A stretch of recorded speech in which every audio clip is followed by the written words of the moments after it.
Good morning, everyone, and welcome to the Sunday morning program. Good morning. Welcome to the Sunday morning program of the Nova Baha'i Center. I think, is everyone in now? Once again, welcome. This is the Sunday morning program produced by the Northern Virginia Baha'i Center. At this time, we will begin with prayers and devotions, and then we will be back with our speaker. Thank you.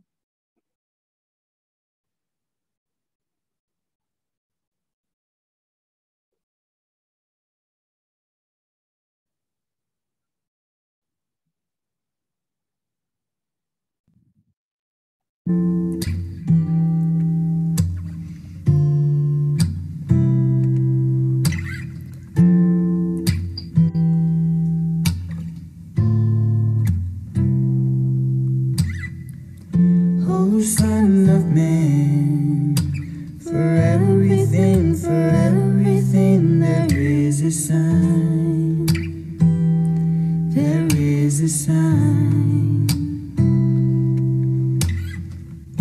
Oh, Son of man, for everything, there is a sign, there is a sign. The sign of your love is fortitude. The sign of your love is fortitude. Under my decree, under my decree, under my decree. And patience, and patience. Under my trust, under my trust, under my trust, under my trust, under my trust, under my trust, under my trust, under my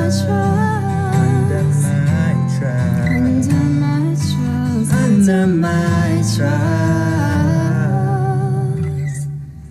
Oh, Son of man, for everything, there is a sign.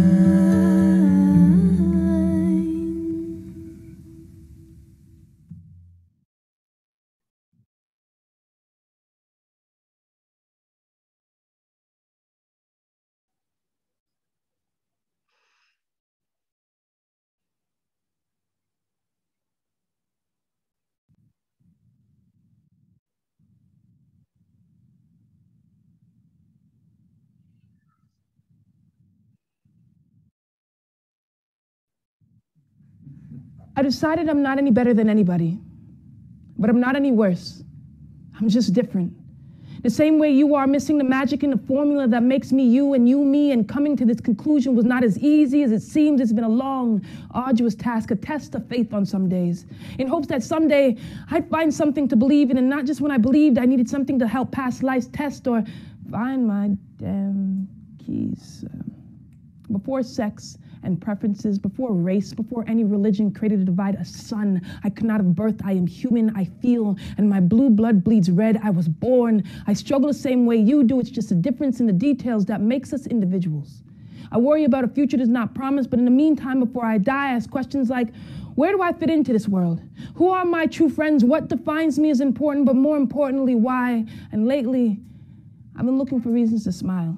Between poverty, abuse, searching for truth, I try. There's lies and deception, crime and talks of a resurrection. The world is ending in ignorance, condemning the different. I see this at work, a miscondescending remarks and lack of eye contact from those spending money, refusing to pay attention to anyone on the other side of the counter trying to make it. This master's voice on my back, and seemingly there's not enough dirty dimes in my register to spread a story of someone who knows you can't buy happiness. There's just debt slips for pacification, plastic paid for with plastic, and pre-packaged BS masquerading as music. So I've gone to corner coffee shops and bars, bookstores and parks. I've taken poetry from street to street to streetcars. After backroom breakdowns and stakeouts on street corners, I slam to pay homage to those who live inside me, those who stood and stand beside me outside the box, knowing that this is not where we plan to be, but know that this is where we are. So I've gone to those corner coffee shops and bookstores and parks, knowing that there'll always be someone maybe sitting right next to me, trying to find that perfect, chipped, buck-toothed, yellow-crooked grin. Because what's the point? If not to share with the ones who inspire you to keep giving back.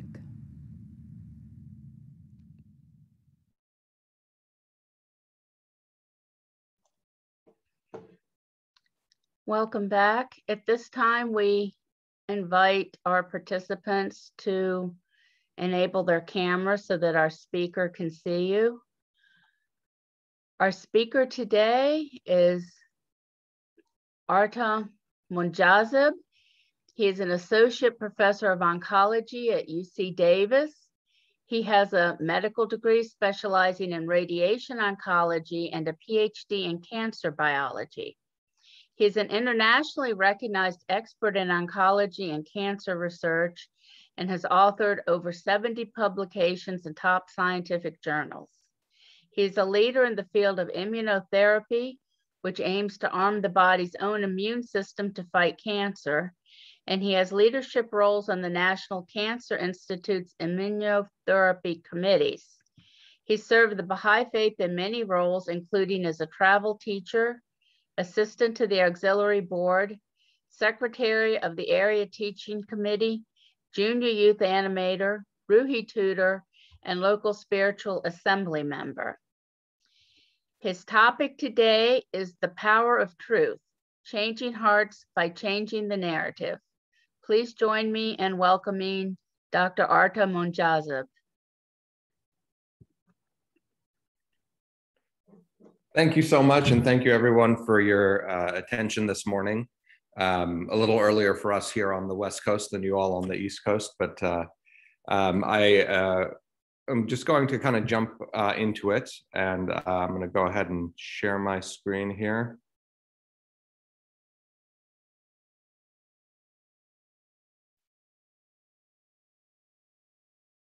And so this, the presentation that I'm going to be sharing with you usually is about like an hour and a half presentation, but I'm going to try to parse it down to about an hour.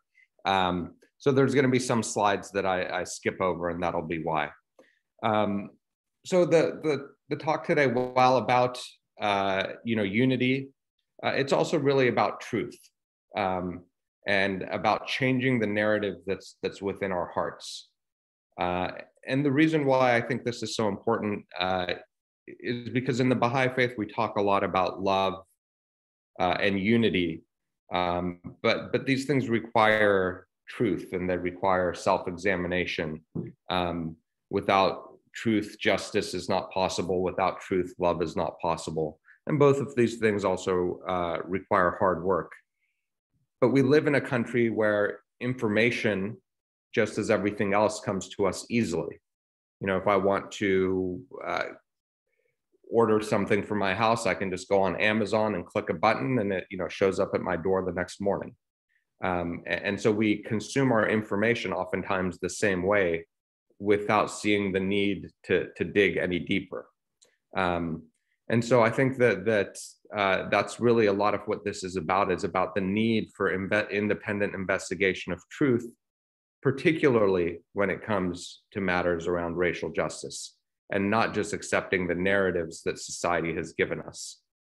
Because those narratives are narratives that will lead us to conclusions that are not compatible with Baha'i beliefs. But once we learn the truth, we will see that the truth is actually very compatible with Baha'i beliefs, and it changes the narrative. Let me also say that I have no expertise in this area, and what I mean by that is not that I haven't read and studied it, but I'm not, I'm a cancer doctor, and certainly not a professor of history or of sociology or anything like that.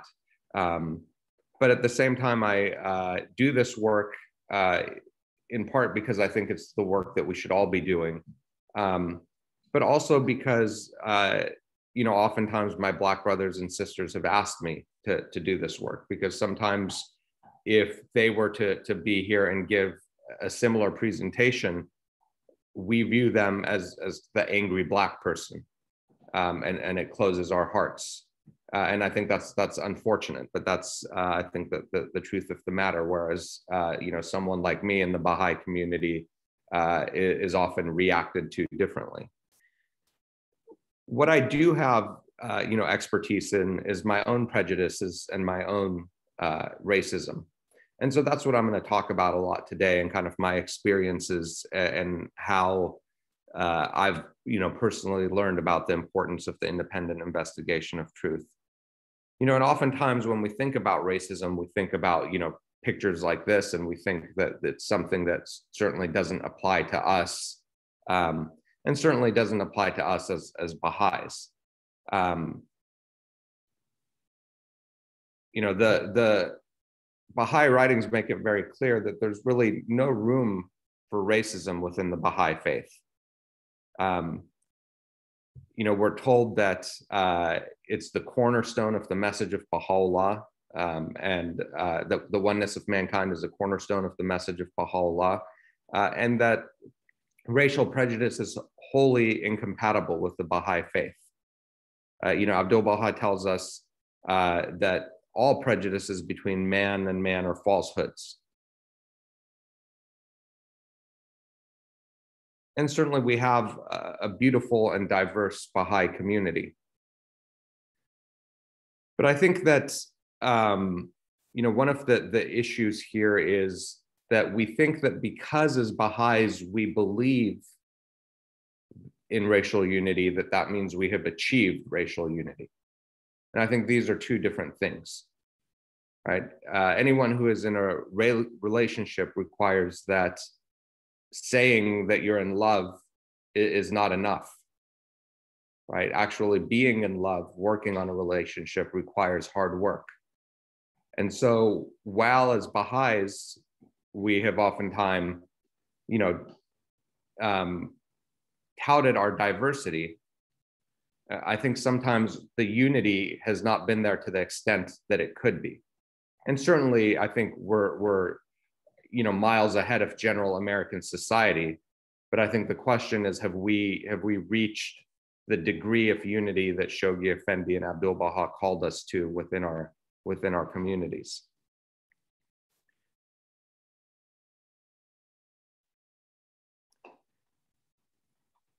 I think it's important for us to remember that Shoghi Effendi, oftentimes, particularly when I was growing up, we talked about race unity as America's most challenging issue, and it is.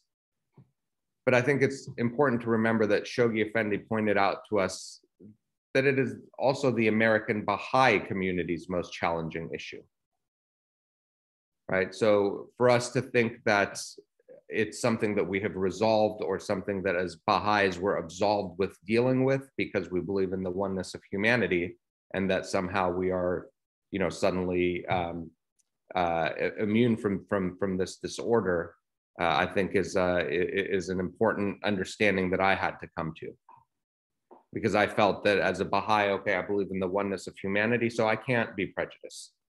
But I think that that's not true. And I think if we look at the history of the Baha'i faith in this country, we see that the racism of this country has always been an issue within our communities. And for the sake of time, I'm not going to read through this, but this is basically a letter from Doris McKay. And the Guardian had asked the Baha'is in Memphis to form their local spiritual assembly. And basically what Doris McKay is conveying here to the Guardian is that basically the white Baha'is in Memphis refused to do this. They did not want to form an assembly because it would require having unified meetings with the Black Baha'is in Memphis. And we can read here some of the things that they say. They said that any such moves would be ruinous to the social and business position of the white Baha'is. He said that they had known of the colored believers, but had thought of them as a group that could go on indefinitely operating separately. So, from the beginning, both Shoghi Effendi and Abdul Baha, I think, were very heartbroken with us as a community, that we struggled so much with the oneness of mankind with this issue. But it is something that's built into American fiber, the fiber of American society. So it also should not be surprising to us that this is an issue. And we've been told, again, that this is our most vital and challenging issue. And so I think the question is, certainly things like this don't happen in the Baha'i community today. But if we look at a deeper level, have we reached the level of racial unity and racial justice within our communities that we need to? And, I'll start with the bottom quote here from the National Spiritual Assembly that says, "No one is immune to this disorder. We are all members of this society and to some degree suffer the effects of its maladies." We live in a country that is built on racism and has racist institutions. And so to live in this society and think that we can remain unaffected by racism, I think that the National Spiritual Assembly is telling us that that's not possible. Yes, we're fighting against it, but it's not possible to be wholly unaffected by it. We're not immune to it. It's kind of like jumping into a pool and thinking that you can not get wet, right? You're surrounded by the water. You are going to get wet. But I think once we see it that way, then it equips us to work with it and work against it. Because if we think that we are immune, if we think that as Baha'is, which has been my thought process for a long time, that, oh, I'm a Baha'i, I believe in the oneness of humanity, my work is done, then I'm not armed to fight against the biases and the prejudices that society is constantly exposing me to.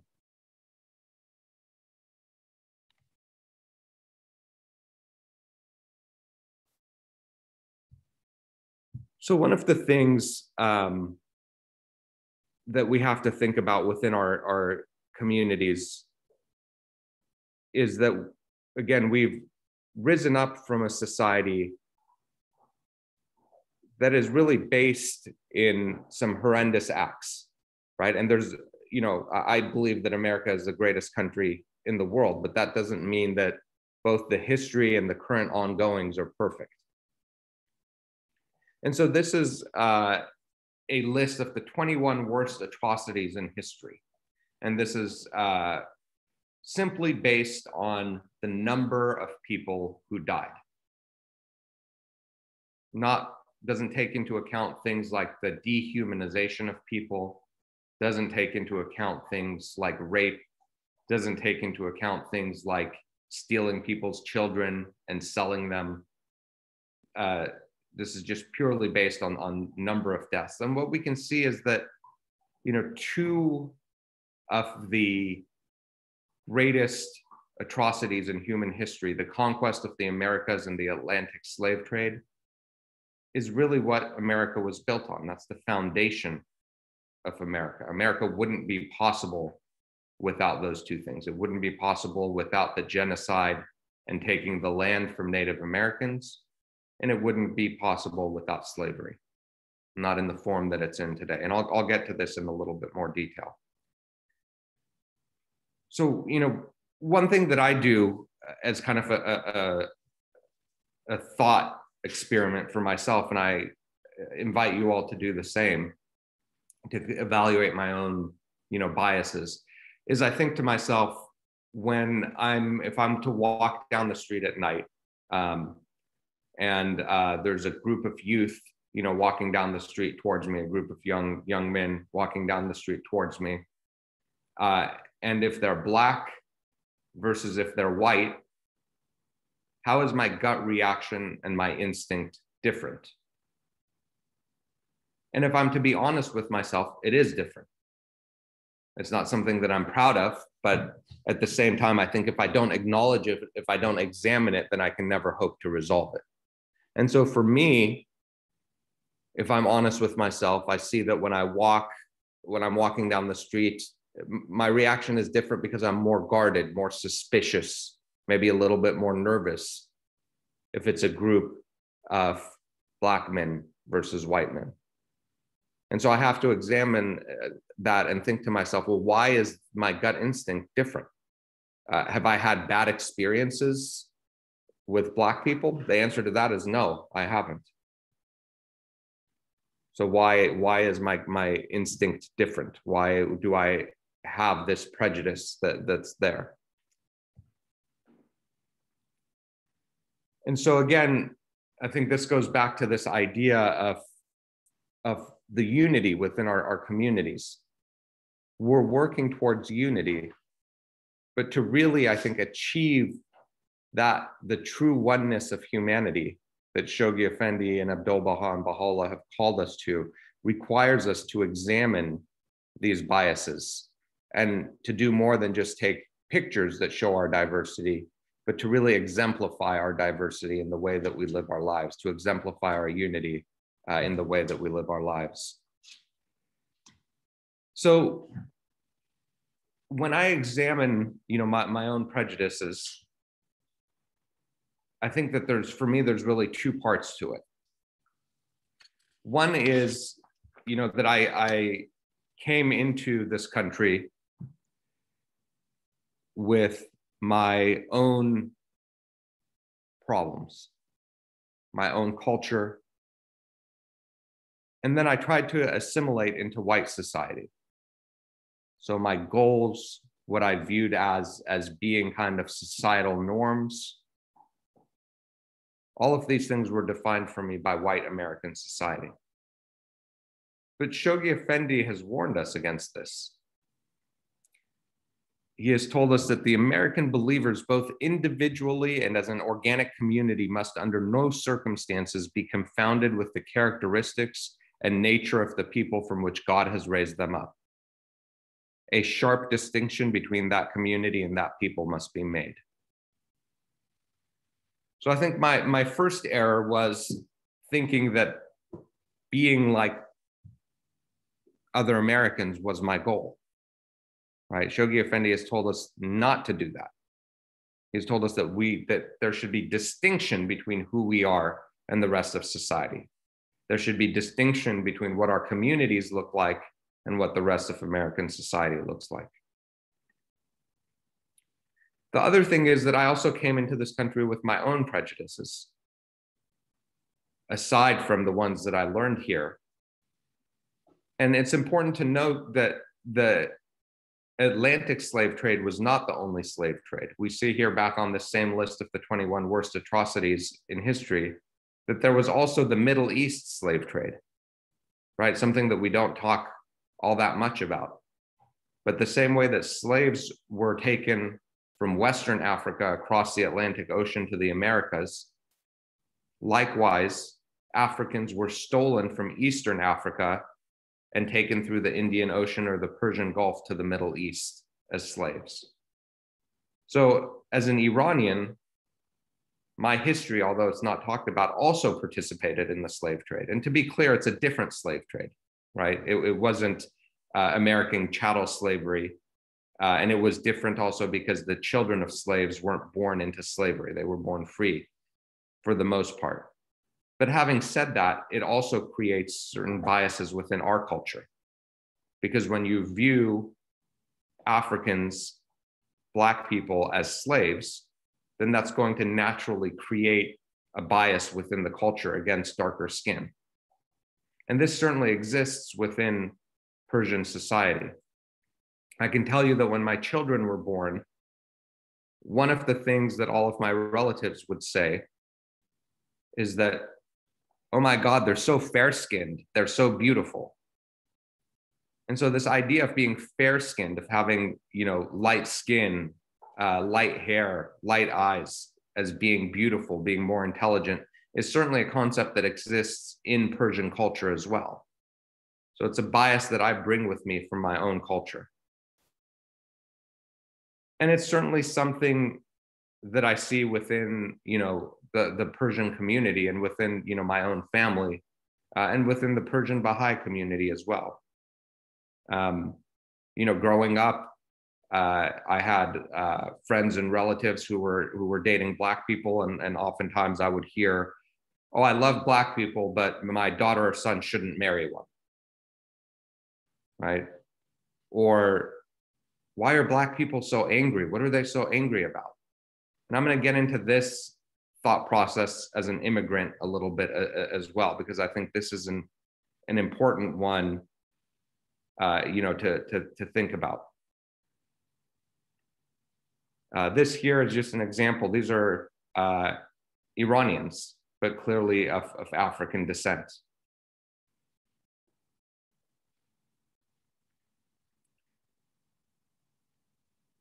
So I think this is one of the issues that both as white Americans, Persian Americans, and really immigrants into this country, we've been taught.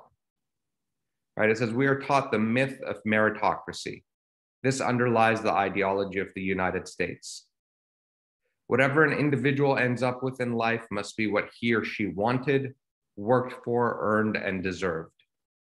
This is the US myth of equal opportunity for all. Under this myth, it is easy to believe that if people do not succeed, it is because they are not worthy, either individually or as a group. For example, because they aren't smart or don't work hard enough.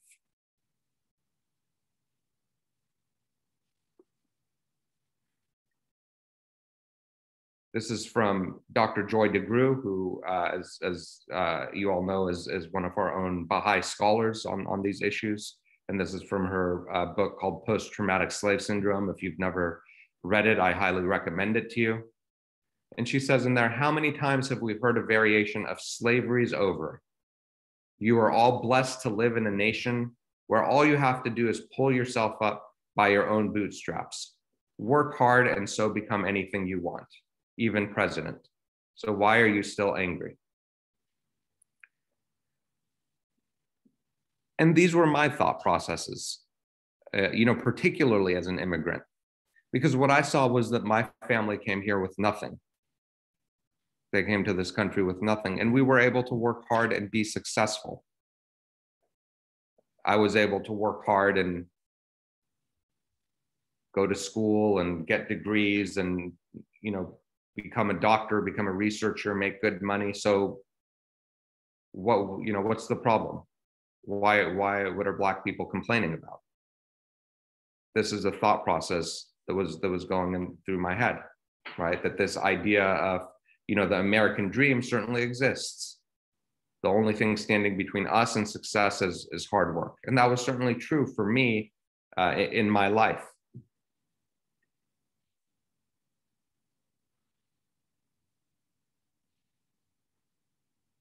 But I think that one of the things that really, struck me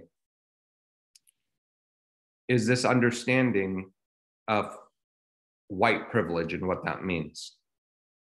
Because I think a lot of people misunderstand the concept or get offended by it. Because the reason why I was able to do these things, the reason why as a immigrant, I was able to come to this country and be successful, in part was because of white privilege, because I'm seen by society in general as a white person. Right? So does that mean that I didn't work hard for my success? No. But it means I had the opportunity to work hard and be successful. And to me, that's really the definition of white privilege, is having that opportunity. So it doesn't mean that you didn't work hard. A lot of people feel like, oh, white privilege isn't a real concept because I had to work hard, nothing was handed to me. That's not the point. The point isn't about things being handed to you. The point is about the opportunities that you have available to you.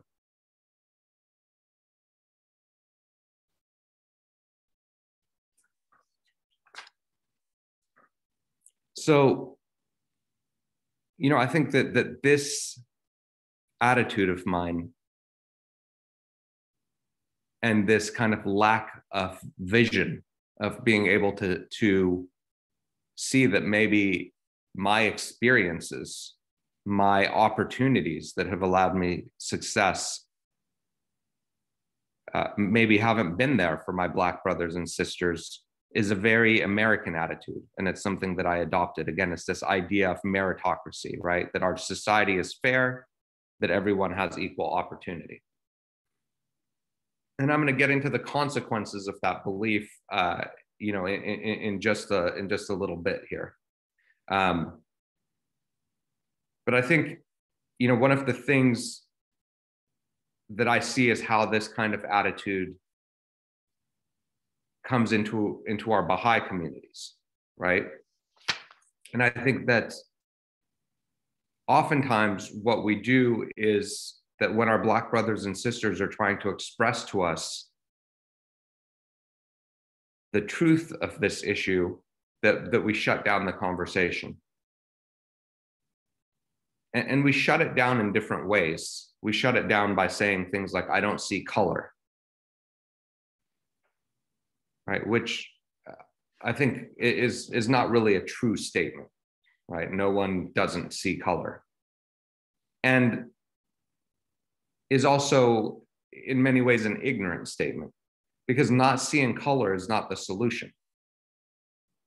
Because our Black brothers and sisters, because of color, have a very different experience than I do. So for me to say, oh, I don't see color, really is just negating their experience. It's saying that, oh, I don't see color, so you really don't have different experiences based on the color of your skin. Or we say we just have to love each other, which is true. But again, this goes back to that concept that well, what does that mean to love each other? Does it mean to just wave to someone at feast and smile and be polite? What is true love and what is true unity? I think that's something that for me, I'm still struggling with and still trying to figure out. Something that I hear a lot from my Persian brethren is we were discriminated against in Iran, so we understand. But the truth is that we don't understand, because being a Baha'i is a choice. We chose to be Baha'is, we chose to take on that discrimination, and certainly the nature and duration of that discrimination is completely different. As Baha'is, we were never considered to be less than human. Or the other big one is that when conversations in our communities become uncomfortable, we say, oh, we need to stop this because it's causing disunity. But I think that we oftentimes confuse disunity with being uncomfortable. Being uncomfortable doesn't mean that we're disunified. You have to be uncomfortable to achieve growth. You have to have hard conversations to achieve growth. That's what we're being called to do, right? We're being called to participate in these difficult conversations. But if we can't even have them within our own community, how are we going to have them outside of our community? Ultimately, if dealing with racism is causing disunity, if being obedient to what Shoghi Effendi and Abdul Baha have called us to do is causing disunity, then we need to examine our communities more closely.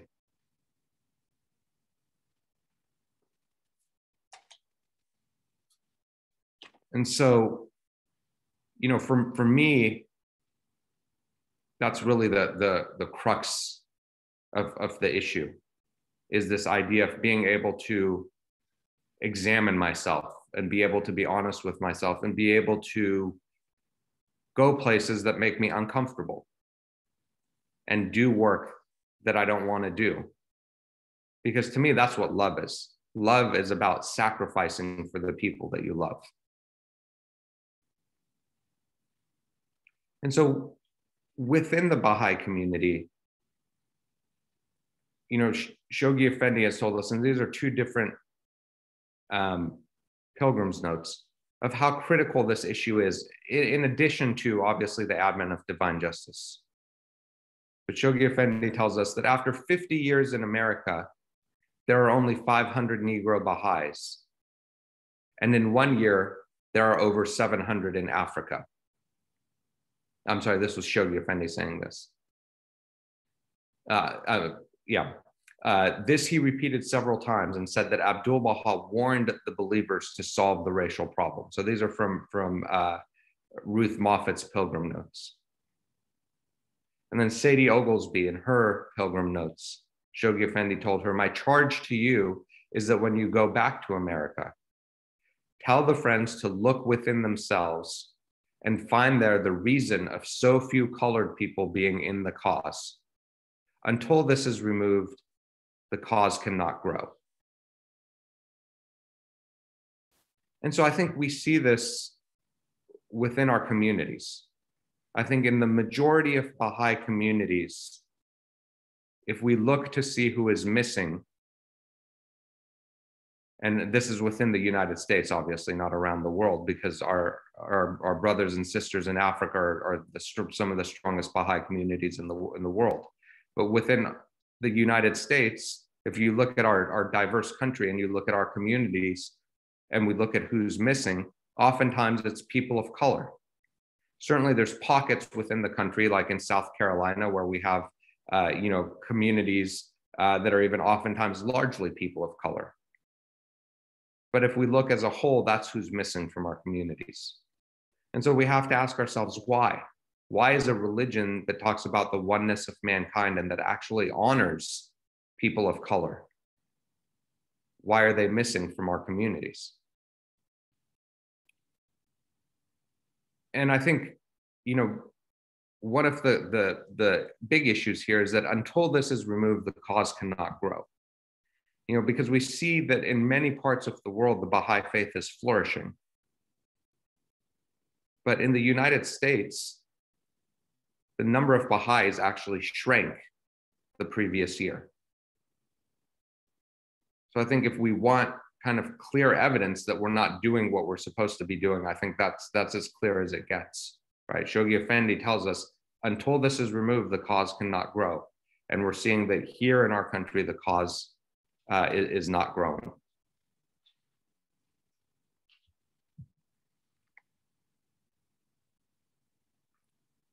So one of the issues in my own kind of personal prejudices and biases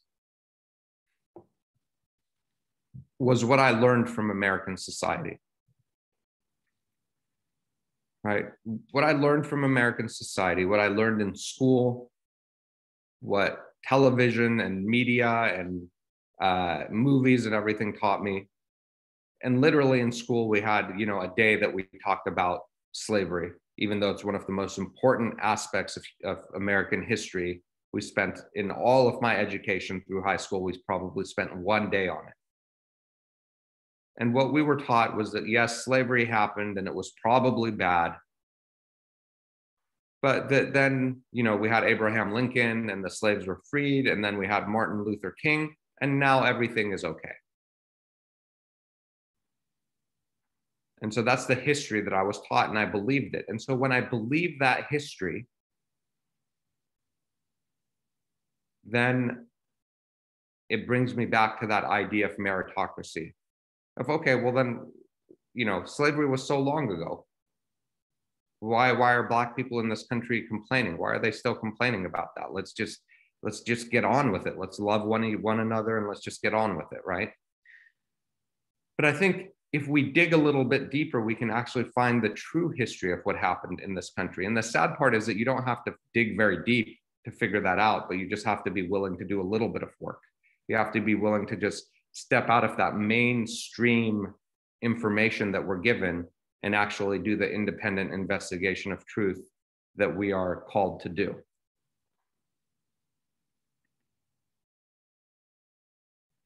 So that's one of the things that I thought, examining myself, that I realized I needed to do, is to actually learn the true history.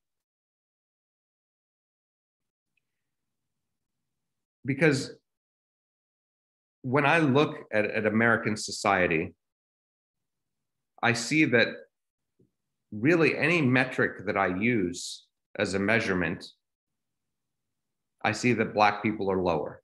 So if I look at educational success, if I look at economic income, if I look at incarceration rates, anything really that I look at, healthcare, certainly, anything that you look at within healthcare, for the most part, cancer, diabetes, heart conditions, Black people always fare the worst. So here I have a community of people who, by any measure, are doing worse.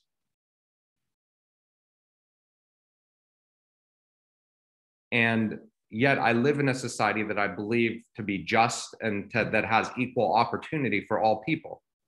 And so this creates what I call cognitive dissonance in my mind. Cognitive dissonance is when you believe two things that can't be mutually true. Right? So on the one hand, I believe in Baha'u'llah, and I believe in the oneness of humanity, and I believe that all humans are equal, and I believe that all humans were created noble. On the other hand, I'm led to the conclusion that Black people must be inferior because they have equal opportunity, yet they're doing worse, consistently doing worse. Again, I came here with nothing. I've been successful. They've been here for generations. They're not successful. And again, I'm making generalizations. Obviously, there are many Black individuals who are successful, but if we look as a whole within our society, there's no way around that the statistics are clear. And so why is this group of people unable to succeed as a whole? Why are they less likely to succeed, I should say, as a whole? Well, either it's because they are inferior and Baha'u'llah is wrong, or it's because they actually don't have equal opportunity. But I don't see that. When I walk around in my life, I don't see how they don't have equal opportunity. I don't witness it. And I think that is one of the powers of racism, is that when we live in white society, it shields us from what's happening to our Black brothers and sisters. And so when they tell us about the oppression that they're facing, we feel that they're just complaining or being overly dramatic, being the angry Black person, and we dismiss their experiences. So I think this is where understanding this history comes in. So I'm going to go through this, briefly, but I think that it's important for anyone who lives in this country to know the true history of what's happened. Because where racism started and where it is today are things that we don't really talk about, and where it's been throughout our history in this country and really in the world. But racism, in many ways, started in the Christian church. And it started with the doctrine of discovery, which led to this idea of manifest destiny in the United States. So the idea of manifest destiny in the United States is that God had destined for us that America was meant to span from the Atlantic Ocean to the Pacific Ocean. God wanted us to do that. God wanted us to take that land away from the Native Americans, right? That was our God-given duty. And so where does that idea stem from, that God gave us the right to a land that is inhabited by other people? Well, it stems from the doctrine of discovery. And the doctrine of discovery started in the 1400s in a series of papal bulls, right? So edicts coming from the Pope. And basically during this period of time, the two great powers of Christianity, and particularly of Catholicism, Spain and Portugal, were on the brink of war. And they were fighting over resources. And so what was declared in the doctrine of discovery was that any white European Christian who goes somewhere else in the world and discovers land, they can claim that land as their own. If that land is inhabited by people who are not white, and not Christian, those people have no right to that land. You can take that land and you can enslave those people. In fact, it's your God-given duty to do that. This is a book here called Slavery Ordained of God, written by a Christian minister.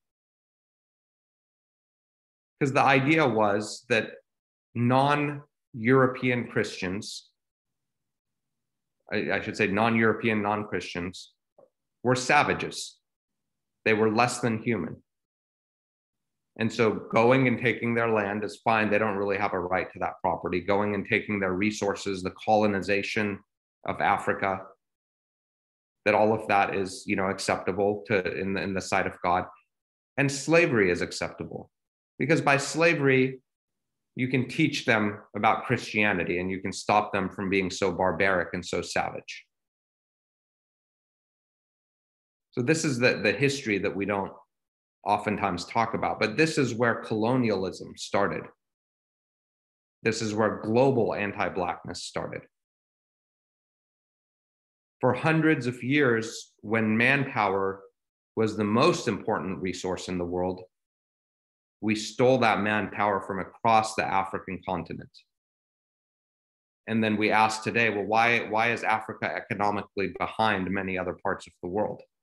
Well, it's because we stole all their manpower and then we stole all their resources, and we're continuing to do it today.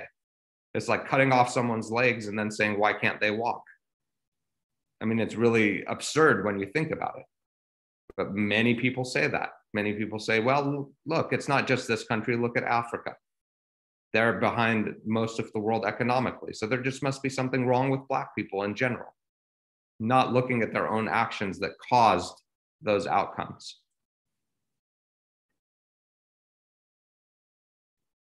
And I'm going to skip over this, but I think, one of the important things for us to realize is that during slavery and even after slavery, this idea that Black people are not human or less than human is an idea that has pervaded both world culture and American culture. The famous Dred Scott case in the United States, the Supreme Court declared that Blacks could not be considered citizens of the United States and had no rights that a white man was required to respect.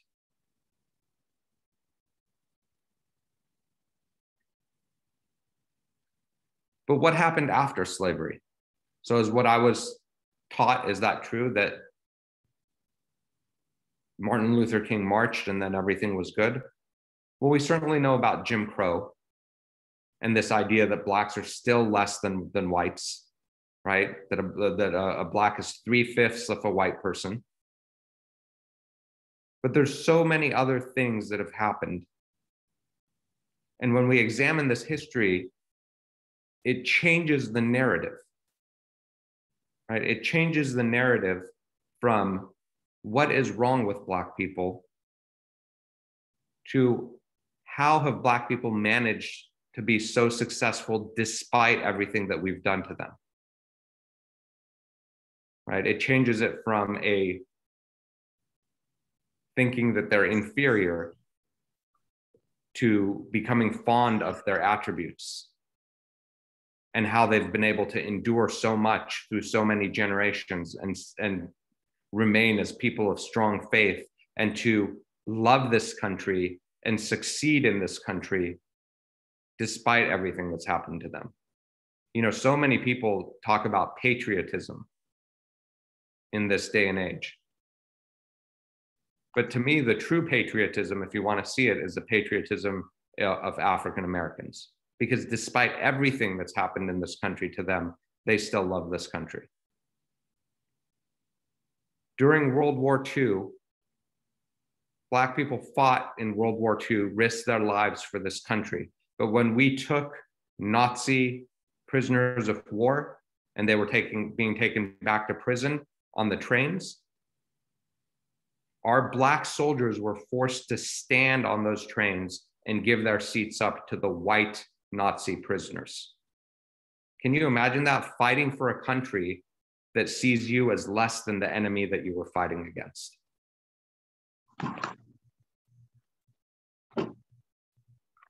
When they came back from war, after World War I, World War II, we had the GI Bill that created a lot of wealth in this country. A lot of the generational wealth in this country comes from home ownership. And a lot of that home ownership finds its roots in the GI Bill that gave loans to returning veterans in order to buy homes. Well, guess who was systematically excluded from the GI Bill? It was Black people. So you can say, oh, everything's equal today, but we gave this person $10,000 to start out with, and we gave you $1 to start out with, but everything's equal now, which it still isn't equal now, but you can't ignore the past and the effects of the past, particularly when it comes to finances and generational wealth.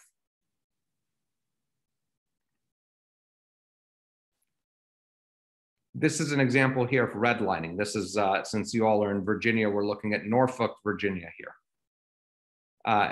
And what you see this up top here is an old map of redlining. And what redlining was again, it goes back to this idea of home ownership. And this was shortly after the Great Depression. What the banks did was they outlined areas that they wouldn't give loans for home ownership because those areas were considered high risk. And again, remember that the number one method of generational wealth in this country is the ownership of homes and land. So guess who was excluded from being able to get loans again? Forget the GI Bill, but just the general population. If you look at these red and yellow areas in Norfolk, these were the historically Black areas. This is back from the early 1900s. If we look today at Norfolk, Virginia, this is today at Norfolk, Virginia. Where are the higher incomes areas? Oh, look, they match this map from the early 1900s perfectly. Where do the Black people live? Oh, look, they live in the poor areas. It matches this map perfectly. So if we think that the historical things that have happened in this country don't affect opportunities today, we're incorrect. There's no other way around that. If we look at the population share of African Americans in this country, we can see that particularly in the Southeast, there are areas that are predominantly Black. Yet interestingly, in these areas, until recently, I think there was only 2 Black senators ever elected. So how is that possible? Again, it's possible through making Black votes count as less. How do we do that? We do that by gerrymandering, right? We draw our district lines so that all the Black votes are concentrated in an area rather than letting them have the majority in 2 areas. We put them in one area and then we'll draw really thin lines connecting 2 white communities to give them an equal voice. So in our politics, in our economics, anywhere that we look at, we've held down our Black brothers and sisters. And then we've said, well, why are they held down?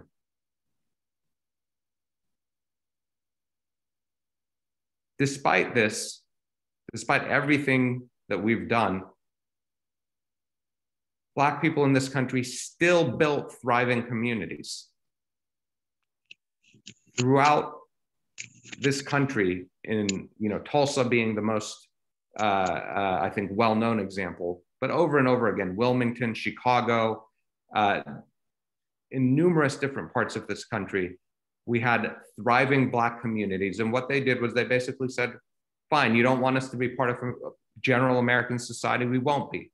We're going to create our own neighborhoods with our own banks, our own businesses. And they did thrive. We're not taught about how well Black people did in these communities. But we know that Tulsa, Oklahoma, the Greenwood district, was known as the Black Wall Street, and it was the wealthiest part of Tulsa. But what happened?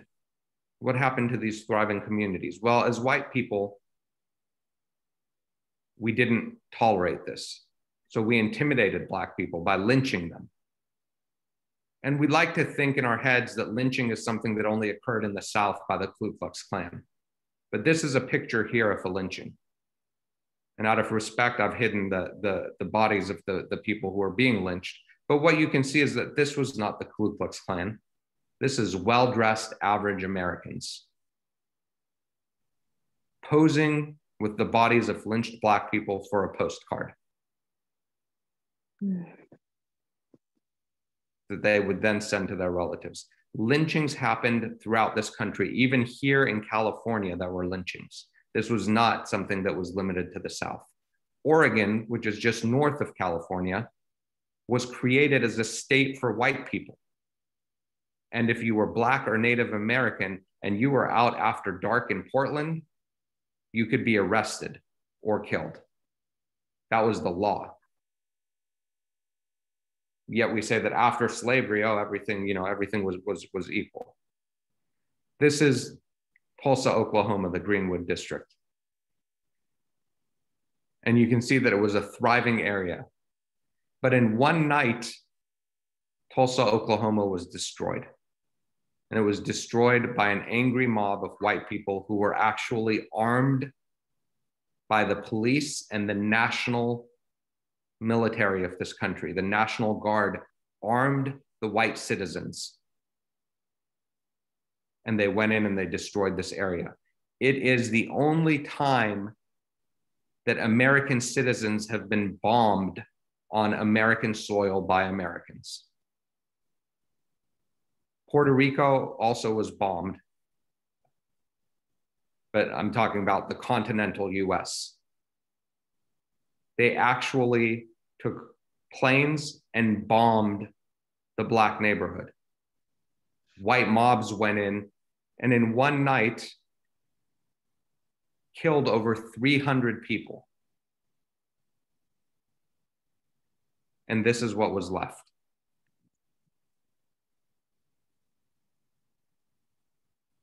And what they did in order to prevent Black people from being able to use insurance to get money for what they had lost was they said it was a riot that was induced by Black people.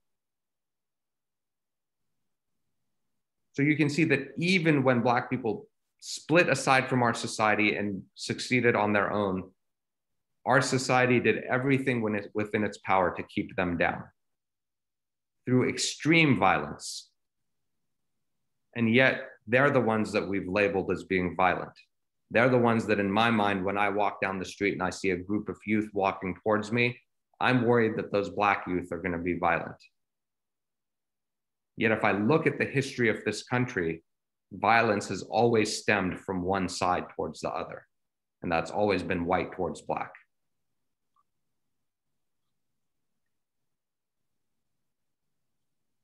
Again, this is Tulsa, Oklahoma, on fire.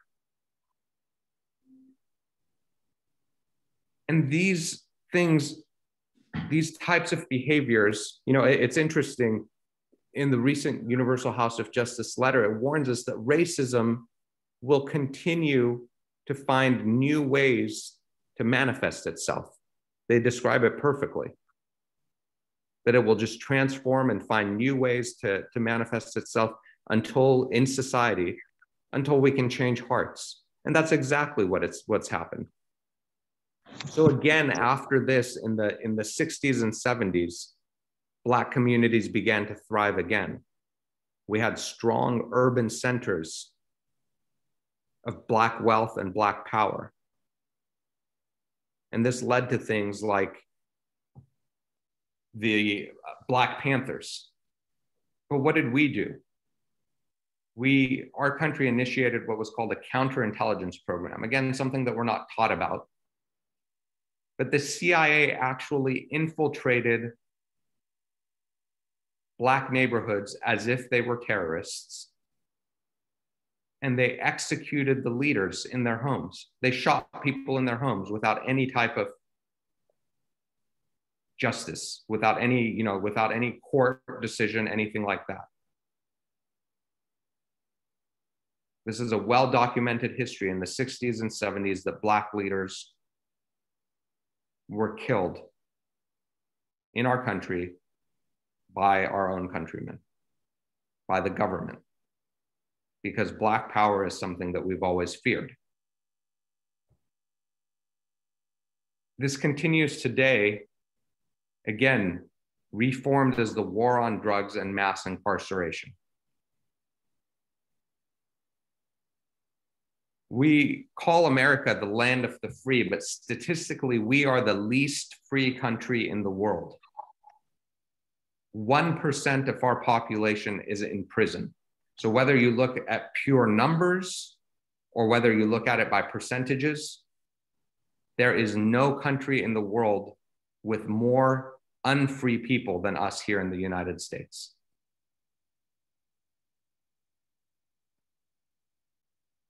And we have large for-profit prison systems that benefit off of the incarceration of people.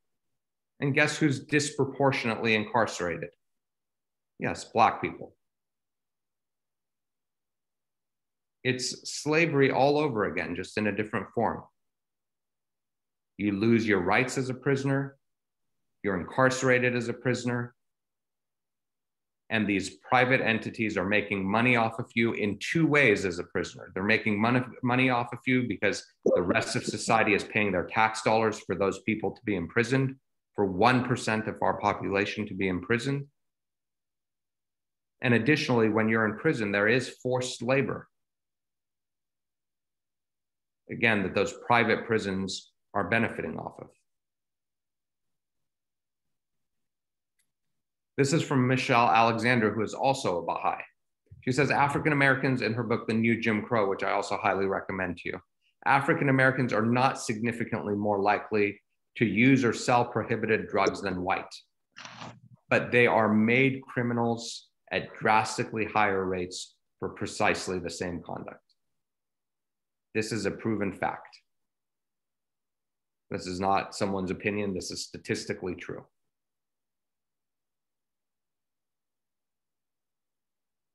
She goes on to say, as a criminal, you have scarcely more rights and arguably less respect than a Black man living in Alabama at the height of Jim Crow. We have not ended racial caste in America. We have merely redesigned it. And again, that's exactly what the Universal House of Justice is telling us as well.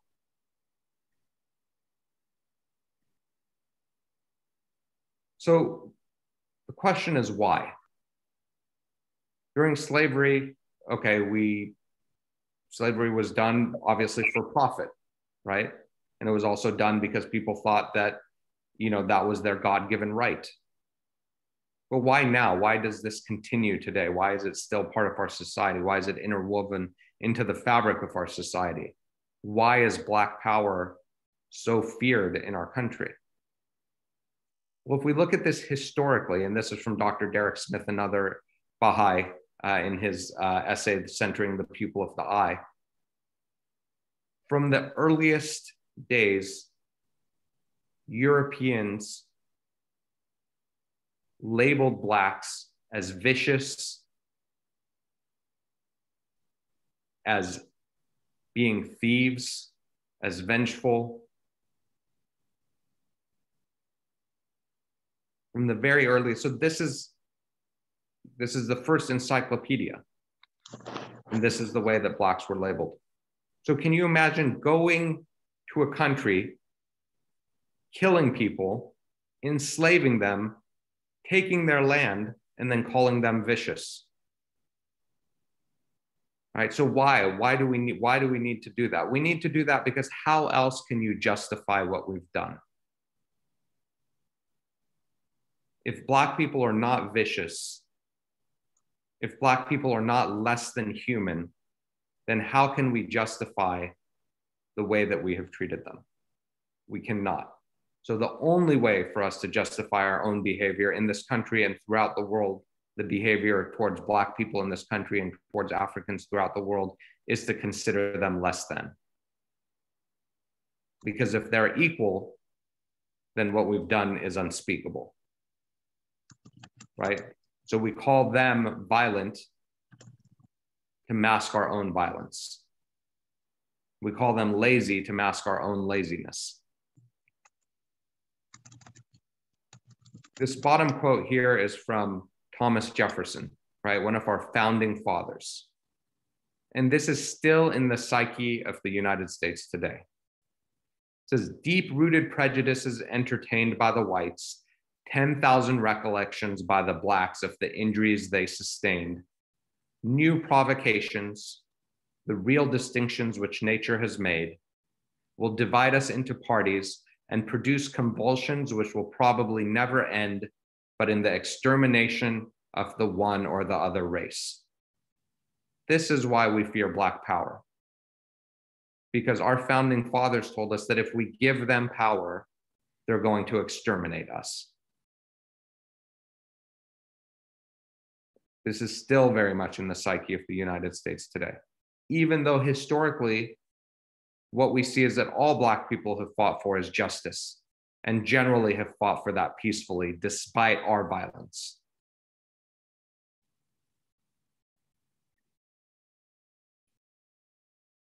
You know, if we look at some statistics here,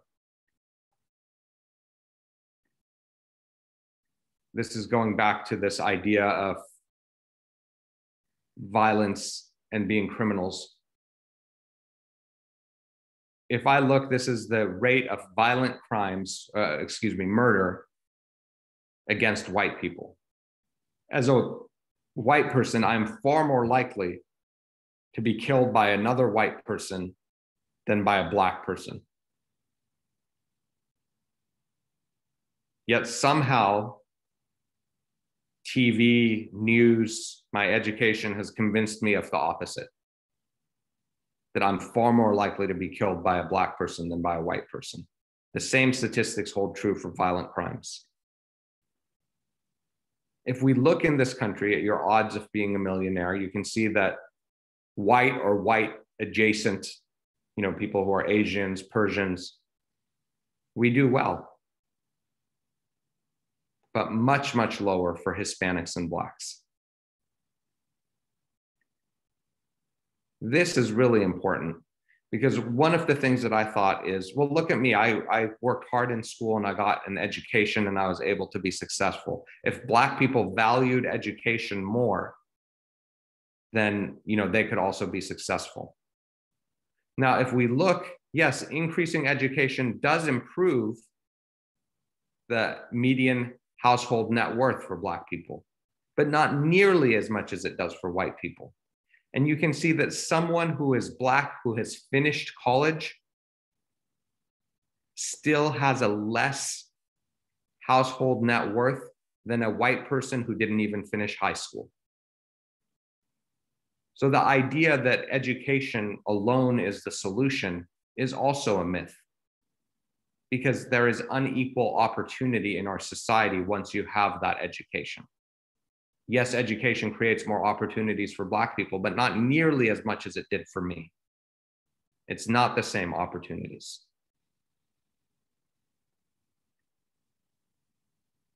So another important realization for me is that the opportunities that I had, not only were they not available to Black people, but they were generated by Black people. This is from Edward Baptiste, the author of The Half Has Never Been Told. The idea that the commodification and suffering and forced labor of African Americans is what made the United States powerful and rich is not an idea that people necessarily are happy to hear, yet it is the truth. So I'm able to be wealthy because I live in a wealthy country. What made this country wealthy? How did we go from being a series of poor colonies to, in a very short period of time, historically, the world's economic superpower? Well, it's because the world's most valued commodities at that time, things like sugar, tobacco, and mostly cotton, were grown in this country by free labor. And that's what allowed us to be rich. That's what allowed us to become the second country in the world to undergo industrialization. And that's what led to our current wealth. It was generated by the work of Black people, yet they have systematically been denied access to that wealth that their ancestors generated. But I come into this country with nothing as an immigrant, and I have access to it.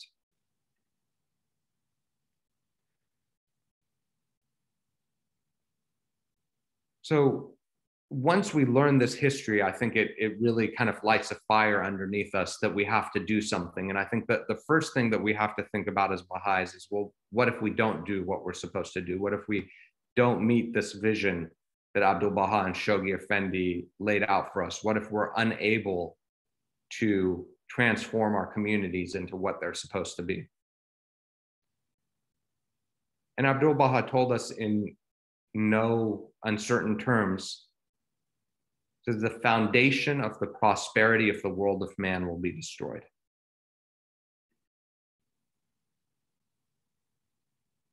He says here, it is the destruction of America.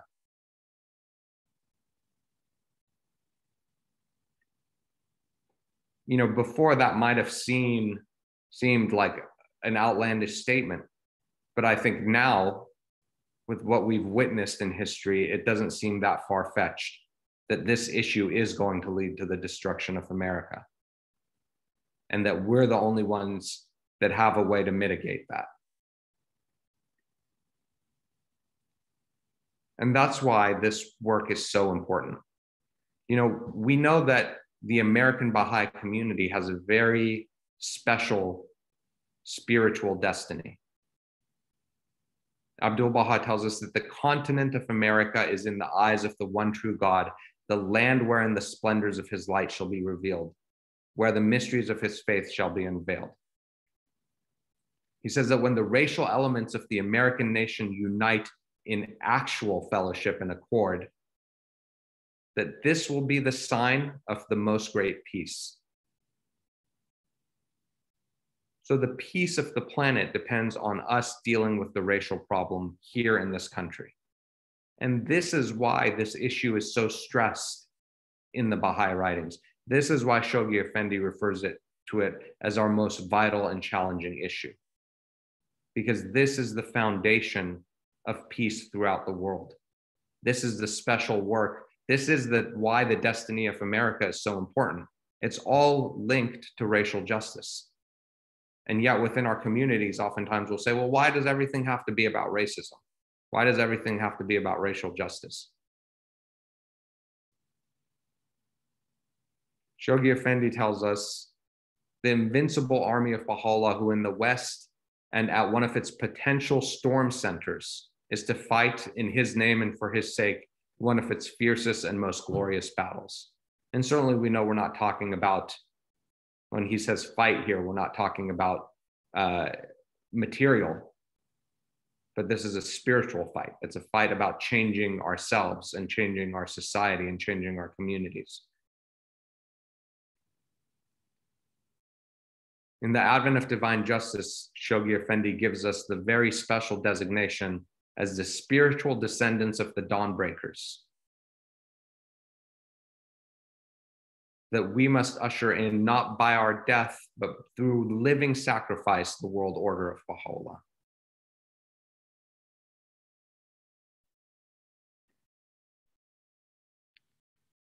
And just for the sake of time, I'm going to skip forward a little bit. So then what can we do? What can we do to transform our communities? I don't know that I know completely the answer to this. But I think one thing that the Universal House of Justice has made it clear to us is that we can't continue down the path that we're going down. They've called for us for a profound alteration of thought and action. A profound alteration. So if we're doing the same things that we were doing before, that's not good enough. If we're living our life the same way that we were living it before, that's not good enough. If we're not taking the time to educate ourselves as to the truth of what's happening in our country, that's not good enough. A profound alteration of thought and action are required. So I think that's the first step, is to realize that we need to change.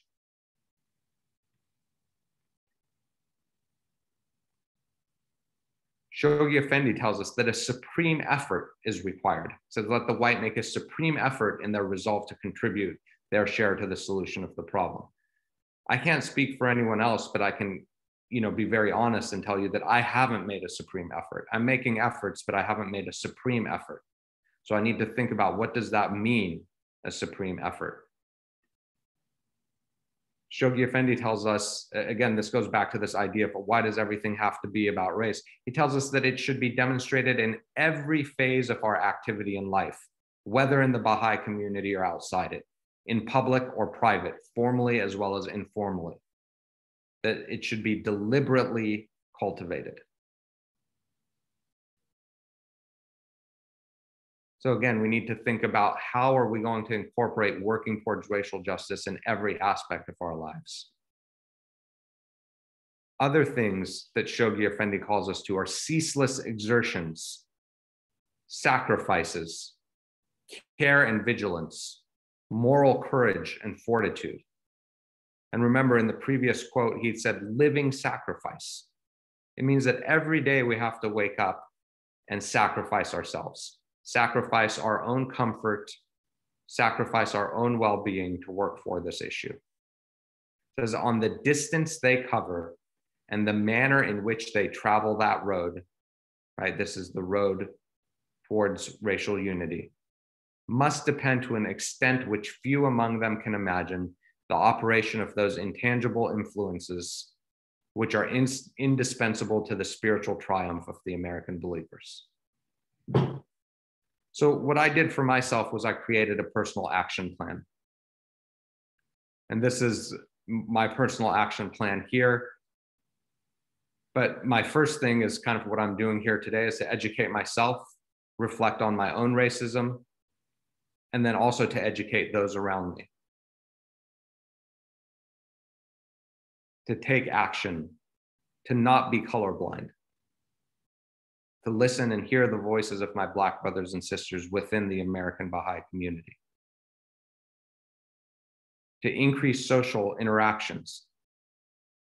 And I'm going to get to some of these real quick. We're almost out of time here, but I'll just take 2 more minutes. One of the things that we have to remember is that within the Baha'i faith, we're not supposed to tolerate people that are different. And in fact, the Baha'i writings talk to us about how important Black people are. So it's not about tolerating, it's about we need Black people to be parts of our communities. We need them to lead us. They're the pupil of the eye. Without the pupil of the eye, the body of humanity is blind. It says that we have a feeling of esteem for their great gifts. God has richly endowed them, and their contribution to the cause is much needed. Let's not forget that the 2 central figures of the cause, the Bab and Baha'u'llah, who were their closest confidants? Mubarak and Esfandiar, both of whom were Black. We can see in the example of the manifestations of God who they trusted.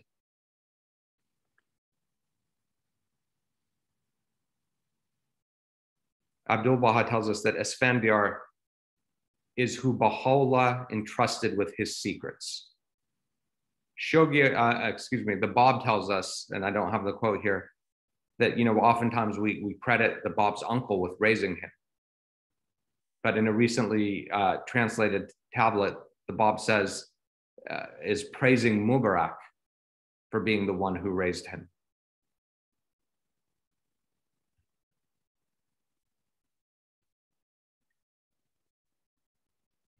This idea of increasing social interactions, I think, is also very important. We have to think about things.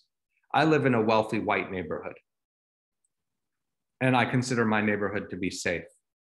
But one thing that I never considered is that my neighborhood is not safe for all people. A Black person walking down the street in my neighborhood may not feel safe because this is a neighborhood that they don't belong in. This is a neighborhood where people might call the police because they're there, saying, oh, someone's walking down the street being suspicious because they're Black. We have to understand that the way that we see the world is different. Our experiences in society are different than the experiences of our Black brothers and sisters. We could be walking down the same road, but we're walking down 2 different worlds because of the way that society sees them versus us. And so the only way really to overcome all of these biases that society is constantly putting into our head is through personal interactions, through friendship. And I don't mean to artificially go out and say, oh, I need a black friend, so I'm going to go find a black friend. But the more we step outside of our comfort zone, the more we step outside of our bubble, the more we're going to meet people that are different than us. And invariably, there will be people who you naturally form friendships with, who you naturally click with. But that's never going to happen if you're not exposed to people who are different. So just waving to someone who's different to you at feast is not good enough. Think about who comes to your house for dinner. Who comes to your kids' birthday parties? What do they look like? Think about where you live. Are we living in a, exclusive community, in a gated neighborhood? If so, why? Who are those gates supposed to keep out? So I think that, all of us have work to do. I know that I certainly have work to do. And for me, this is really just about me reflecting on myself, on my own shortcomings, and on the work that I need to do, and how important that work is in this day and age. And it's difficult work that we're called to do. It's not easy. If it was easy, Shoghi Effendi wouldn't use all those adjectives to describe it. He wouldn't call it our most vital and challenging issue. But at the same time, we know that we live in a very special time in human history, and that none of us are here by accident, that we were all hand-chosen by Baha'u'llah to be here, to be in this country at this time, because we have the capacity to do this work. If we're willing to push ourselves outside of our comfort zone, if we're willing to change our thoughts and alter our actions the way that the Universal House of Justice has called us to. So I'll end with this quote. The word of God has set the heart of the world afire. How regrettable if you fail to be enkindled with its flame. Let your principal concern be to rescue the fallen from the slough of impending extinction, and to help him embrace the ancient faith of God. For ye are the first among men to be recreated by his Spirit, the first to adore and bow the knee before him, the first to circle round his throne of glory. I swear by him who hath caused me to reveal whatever hath pleased him, ye are better known to the inmates of the kingdom on high than ye are known to your own selves. Think ye these words to be vain and empty?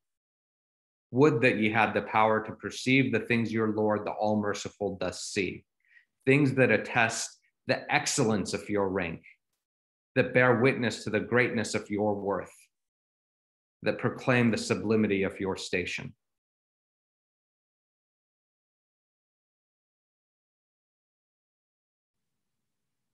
We have, a host of spiritual powers. He says that the inmates that were better known to the inmates of the kingdom on high than we're known to our own selves, that they know us. They are prepared to assist us, that we are noble, that we are excellent, that our station is sublime. So the only thing left for us to do is act and be certain that with action will come success. But it does require action. It does require hard work. It does require us to do that work that will change the narrative within our own minds, within our own hearts, and within our communities, so that when our Black brothers and sisters come into our communities, they see that distinction that Shoghi Effendi called for. Rather than coming into our communities and receiving those same grievous wounds that Shoghi Effendi refers to that they've received in the rest of American society, that they can come into our communities and find it as a place of protection. And the honest truth is, if you survey our Black brothers and sisters within the Baha'i faith, our communities have not been that. Our communities have been places that they've continued to be wounded the same way that they've been wounded in American society in general. But we can transform our communities, and we can rise to this great task And through our example, we can set an example for the rest of American society that yes, racial justice and racial equity and true love and unity are achievable. So I'll go ahead and stop there and would be happy to take any questions. Thank you, Dr. Monjazeb, for that very cogent and insightful talk. We are almost at 12 o'clock. If you are willing to stay after 12 and answer questions, is that a possibility? I'm happy to, yes. I know that I went a little over what I was supposed to. I apologize. Okay, in that case, I'm going to let everyone know next week, we will not have a program because of the July 4th holiday. The following Sunday, July 11th, our speaker is Sarah Freeman-Wolpert, and her topic will be announced later.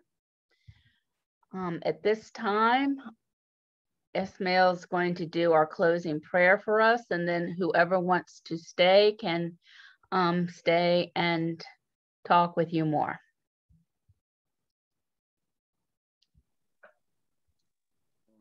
Before I do the closing prayer, everybody just stay put. Nobody should sign out. Yeah.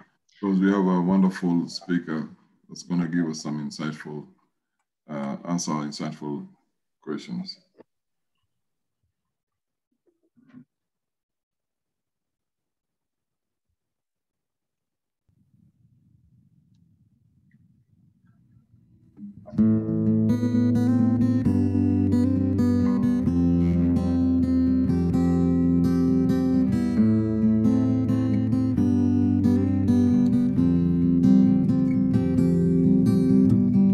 Eternal truth, pure in me witness. Open your eyes and see His clear evidence. Pure in me witness, pure in me witness, pure in me witness. This is the day in which all eyes shall stare up with terror. The day in which the hearts of them that dwell on earth shall tremble. The day in which all eyes shall stare up with terror. The day in which the hearts of them that dwell on earth shall tremble. Remove from your eyes the veil of sinfulness. Whoa, whoa.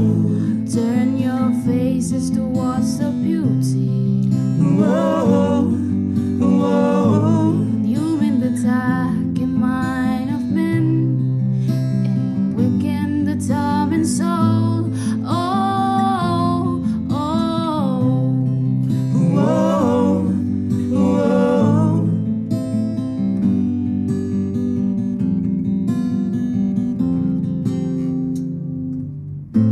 Be not be grief and walk in the ways of the idle fancies. Yeah. Not for a moment. Complete conscience dictates whatever they have seen. No earthly water can quench the flame of divine wisdom. Believe in your heart that you possess the power to extinguish the radiance of the sun. The radiance of the sun. The radiance of the sun.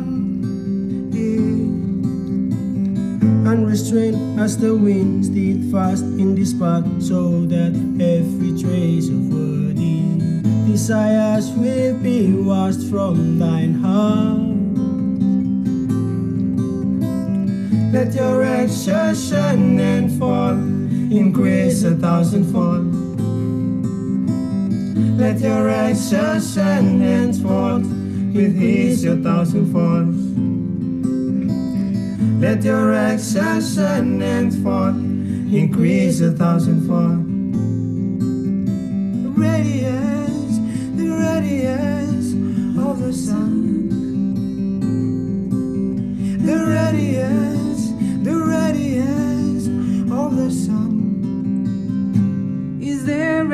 voice out concerning the Almighty, the all-merciful God. Behold, thou yet come down from the heavens of His grace, girded with power and sovereignty. Is there any signs concerning His? Remove from your eyes the veil of sinfulness. Whoa, whoa, Turn your faces towards the beauty. whoa, whoa. Illumine the darkened mind of men and quicken the tormented soul. Oh, oh. Whoa, whoa, keep him safe, also, oh my Lord, oh my God.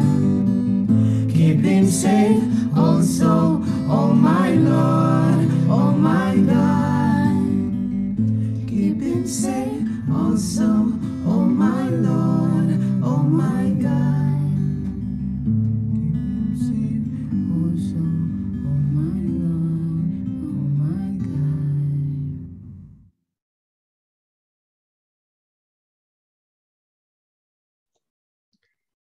Thank you. It looks like Emmanuel has his hand up first. Would you like to? Hi, thank you so much for the presentation. I mean, it was so clear, and it's rare to have presentations which are so clear and comes right into our faces. And I mean, of course, I agree with all what you said, but I mean, from a practical standpoint, maybe it would be helpful if, I mean, if it did happen in your Baha'i community, did anything is being done regarding that subject matter, and if so, how? So maybe, I mean, we could get some ideas of options to address all the issues that you have mentioned. Thank you. Sure. You know, I certainly wouldn't hold our community up as an example of where we're supposed to be, but I do think that we are actively, you know, working on this issue. As a community, we were very blessed in that we actually had Dr. Joy DeGrew living in our community, and you know, I was blessed to serve on our local spiritual assembly with her. And so we were able to take advantage of that, and she was kind enough to do kind of an intensive 10-week course about you know, racial justice and racism and for our Baha'i community. And so I think that was really a transformative experience. So this goes back to that idea of you know, educating ourselves, because that has to be the beginning. If we don't you know, this is an illness, and as a physician, I can tell you, if we don't understand the nature of the illness, it's impossible to try to heal it. So I think that the education and understanding the true history is always the key. And then, you know, in our community, there's a number of different things that we're doing, but a lot of those are kind of individual initiatives. So there's a family in our community that hosts a discussion on racism and racial justice once a month. And that's a discussion that is outside of the Baha'i faith. And what I mean by that is everyone knows that they're Baha'is, they're hosting it as Baha'is, but it's not a fireside, it's not a devotional, it's purely a discussion on race. And it's mainly attended by people from the wider community. So they've basically created a space that people can get together and talk about this issue, which I think is very important. As a community, the fourth Friday of every month, we have our meeting called Actions for Racial Justice, where as a community, we get together and we're discussing, okay, how are we incorporating working towards racial justice within our Baha'i lives, within our personal lives, within our community? People are sharing different ideas, but we're also making plans as a community, in addition to as individuals, as to kind of, you know, how to work on this issue, these types of things. Another thing that we've done is, because in our community, we actually don't have very many Black males, was our community sponsored Oscar DeGroote to come to our community and work as a travel teacher and to help us, reach communities that we might otherwise not be as successful as reaching, but also to help incorporate, the arts, the performing arts, music and dance back into our communities. With the advent of the Ruhi process and Ruhi courses, unfortunately, we misinterpreted that, and we took a lot of things like the Baha'i workshop out of place, which was so important to our youth, but also was very attractive to other youth who are not Baha'is, and particularly to people of color as a way to express themselves. So yeah, there's a number of different things that we're doing, and I'll tell you, as a member of our local spiritual assembly, it's always something that's on our agenda. In terms of everything that we discuss, we want to consider that angle of it as well. We want to make sure that everything that we're doing, we're considering the angle of racial justice in it, because otherwise, it's very easy to slip up and make mistakes, and we probably still do slip up and make mistakes, but we are putting in an effort to try to deal with that. So that's just a few examples of what's happening here, within our communities. And then I'm sharing here on the screen some of the tools that I've used for my own, and I'm continuing to use for my own education. So there's a number of great websites here, like the World Embracing website for the Foundation Hall University, Dr. DeGroote's website. There's a number of different books that I think are excellent. So, not every community is fortunate enough to have Dr. DeGroote in their community, but that doesn't mean that we can't educate ourselves and put together times as a community to study these things and to study the history and to educate ourselves about these things. Okay, Barbara Talley had her hand up next. Hello. Hi, Barbara. Yeah, my phone is not getting good reception right here. I don't know if you can hear me. I can hear you. Can you? Okay. I'm wondering, one of the, and I'm just, I always love to hear you because, you bring so much to it. I'm wondering if you have handy the poem that you wrote. I mean, I think you summarize a lot for the audiences in that poem. Do you have it handy? Yeah, I think I could pull it up here, I think. Because I have it handy, because I think that I think you share that. That's, we know that the Bob says treasures lie hidden beneath the throne of God. The key to those treasures is the tongue of the poet. And I think you summarized your journey in that poem. I'd like you to share that if you can. Sure, yeah, I would be happy to. Let me just give me a second here to pull it up. And I have actually two different And you wrote versions. that in 1993.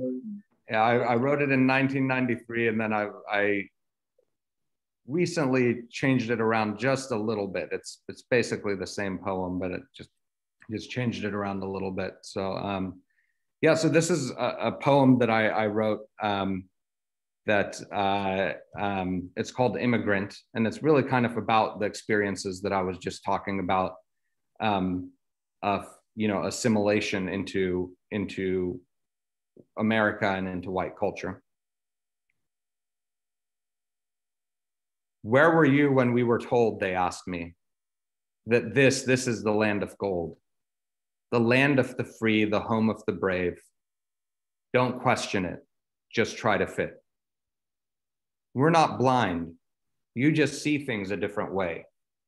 If you're to be of our kind, you must forget what we said and remember what we say. Step here, they told me, and don't look down. Take what you can for free. Step here, they told me, don't touch the ground. Be all that you can be.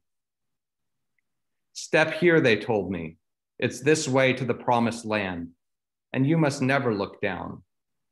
For we are all afraid of heights. Don't touch the ground, only the clouds, nice and white. But our deeds cannot be hidden. Our sins are laid bare for all to see. So we close our eyes and we forget whose blood it was that watered this tree. Though our eyes are closed, we still feel the pain. Justice denied for too long. Innocent blood running again. Step here, they told me, and don't look down. We won freedom with sword and spear. Step here, they told me, don't touch the ground. But is this freedom or shackles of fear? Step here, they told me, but I don't want to anymore. They say every victory has its fee, but what is the toll? Oppression is molded by our fingers. It has been so long and these wounds linger. Step here, they told me, don't touch the ground. Reach only for the promised dawn. Step here, they told me, don't look down. You might see whose backs you're walking on.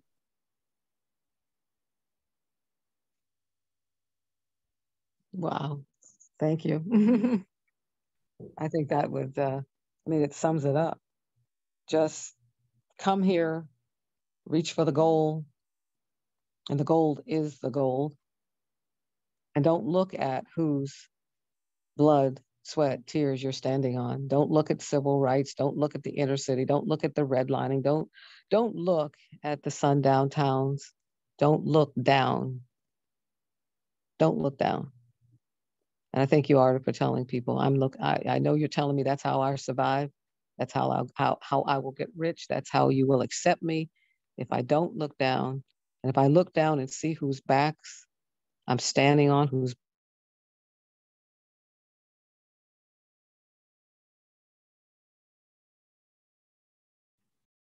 I think you cut out there, Barbara. Are you?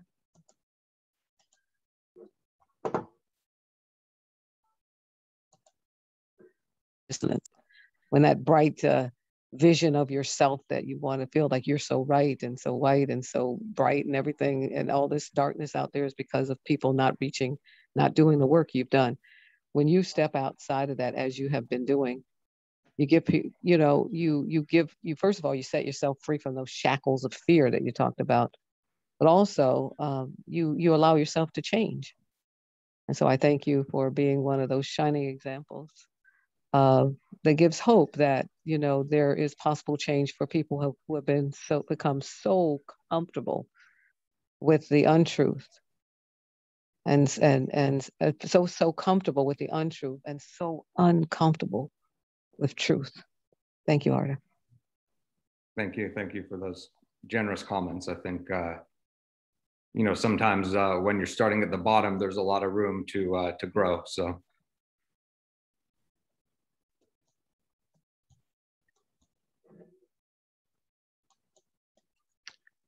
Are there any more questions or comments?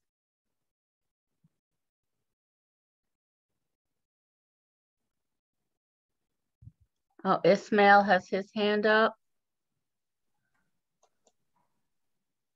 Yes, Brother Arta, thank you so much for, providing us a wonderful presentation, and talking the truth of everything that's,